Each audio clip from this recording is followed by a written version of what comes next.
Hey everyone, today we're going to see if I can use my impact driver to change my tires. My goal here is not, can I replace this with this?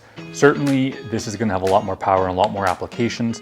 My measure here is this good enough to get the lugs off my tire? They're torqued to about 130 pounds of torque, and my question is this good enough to get them off? Save me having to hook everything up.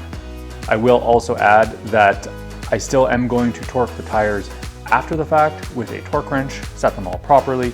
My goal here is, can I save getting out the compressor to do the heavy lifting of getting the lug nuts off? So I had tried this before with a Bosch impact driver and it just wasn't cutting it, didn't have the power. Let's see if the Ridgid one can do that today. First of all, we'll start with what I have here. So this is just a Ridgid impact driver. Nothing too special there other than we'll see if it has the power. This is a 1/4 inch hex to 1/2 inch adapter. There's lots of different brands available. And then this is a impact rated socket that fits my tires with a 1/2 inch drive. Very important, make sure you're getting impact rated sockets. A lot of them are not, and you don't want them shattering when you're using them. So please make sure you are making sure that your sockets are impact rated before you try this. Now, chances are if you've been using the impact wrench for this, hopefully they're already impact rated. Let's get the car jacked up. I'm gonna throw in some earplugs and some safety glasses, and we'll see if this can pull it off the tire. All right, so we've got the vehicle jacked up, got earplugs in, safety glasses, and we're gonna see if this Ridgid impact driver can take the lug nuts off.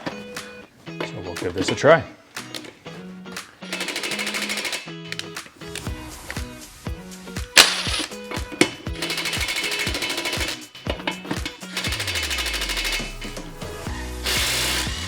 All right, so the first thing, call out in the slow mode, was not pulling the lugs off.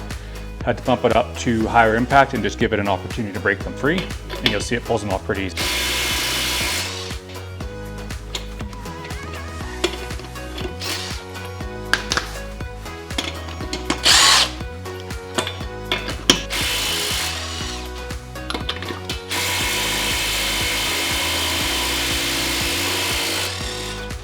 Sometimes if they're a bit over tightened, like I said, these should be at 130.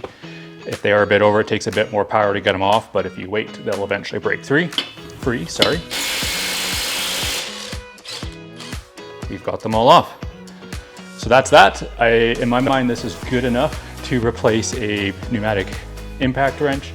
It's good enough that I don't need to get out the hose and the compressor. I will give you the warning, you do not want to use this to put them on if you're not comfortable about cross-threading as you're putting these back on, as well as don't count on this to accurately tighten the torque on your lug nuts. Make sure you're using a proper torque wrench for that. So just a point of clarification here, when I'm saying a torque wrench, that actually can mean a lot of different things, and I don't want someone assuming they then need to take out their impact torque wrench to then tighten up their tires. So I'm just going to clarify this here. When I mean torque wrench, I mean one of these. This is a specific wrench that is designed to tighten nuts to a specific torque or weight required to achieve that torque. You'll see here you can set the measurements of how tight you want it to be, and some of them have different functionality, but this one will click in your hands when it's reached that torque, so you don't over or under tighten your bolts or your lug nuts or whatever you're trying to tighten with this torque wrench. So I just wanted to clarify that I would be using this regardless of whether I was using an air impact wrench or a impact driver like I showed. I'd make sure I was using this to tighten my tires. And so in this case, this allows me to replace the air impact wrench that I had with the impact driver, and obviously still using this to tighten up my tires.